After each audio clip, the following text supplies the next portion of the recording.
Hello everyone, I am Han Yingtian from Institute of Data Science and Knowledge Engineering, School of Computer Science in Beijing Institute of Technology. In this session, we will learn K-means clustering algorithm. Hello, I'm Josh Starmer and welcome to StatQuest. Today we're going to be talking about K-means clustering.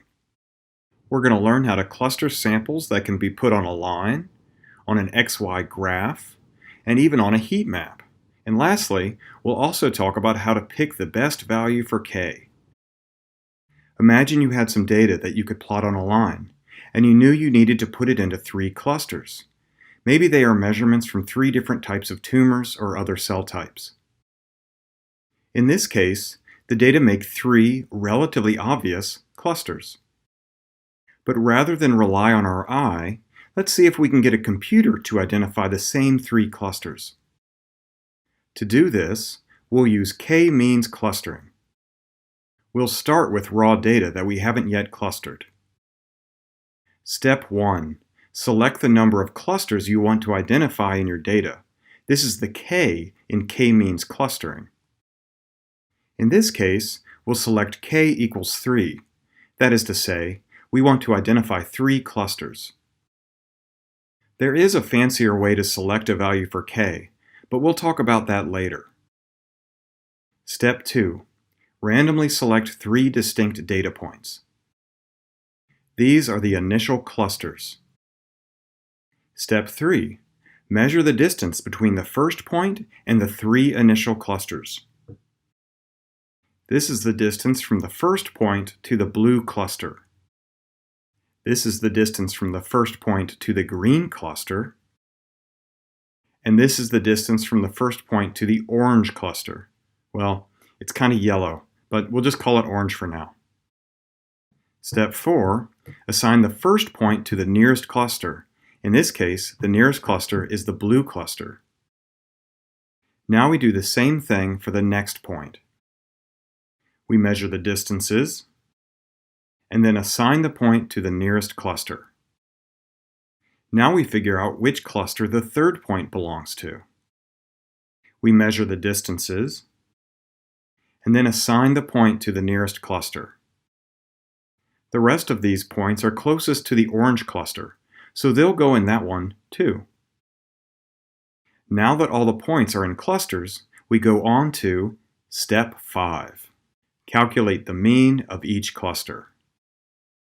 Then we repeat what we just did, measure and cluster, using the mean values. Since the clustering did not change at all during the last iteration, we're done.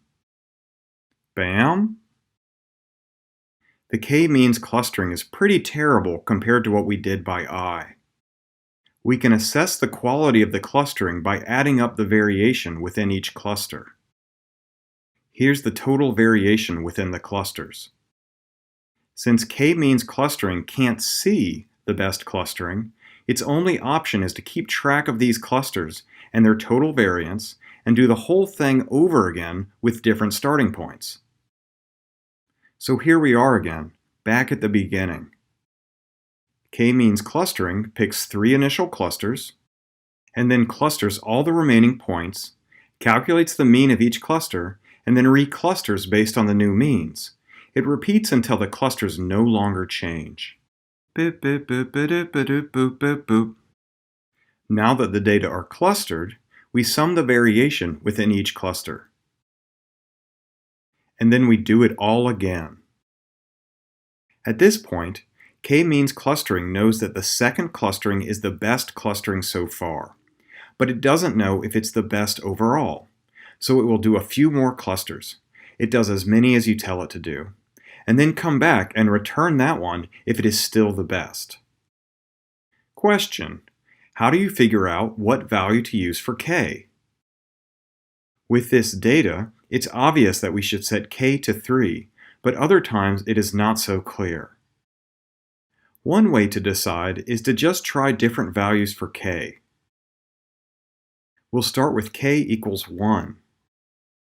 K equals 1 is the worst case scenario.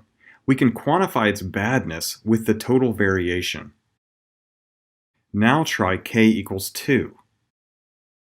K equals 2 is better, and we can quantify how much better by comparing the total variation within the two clusters to k equals 1. Now try k equals 3. K equals 3 is even better. We can quantify how much better by comparing the total variation within the three clusters to k equals 2. Now try k equals 4. The total variation within each cluster is less than when k equals 3. Each time we add a new cluster, the total variation within each cluster is smaller than before, and when there is only 1 point per cluster, the variation equals 0.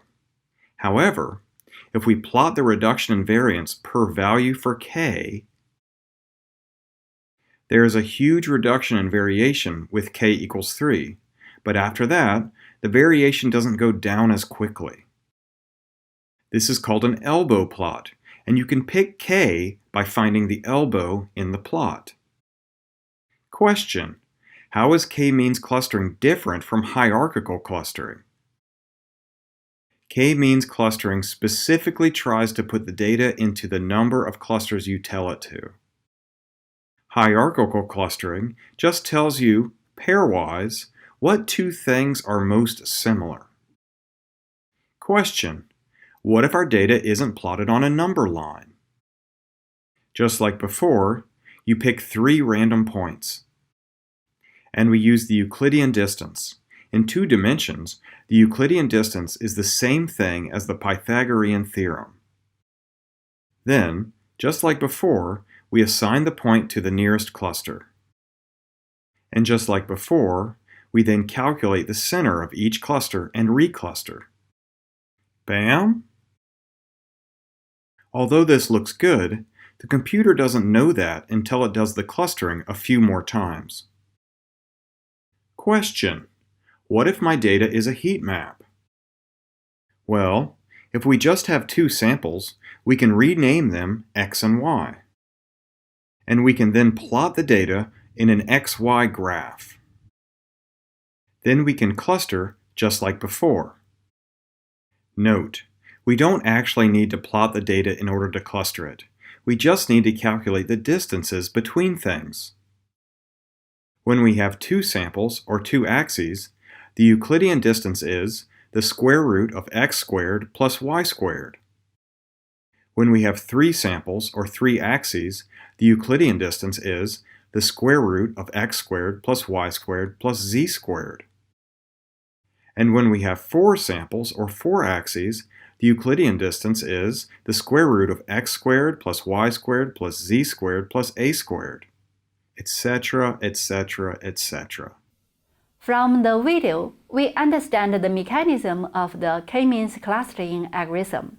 That's all for this session. Thank you for your attention. If you have any question, feel free to contact me.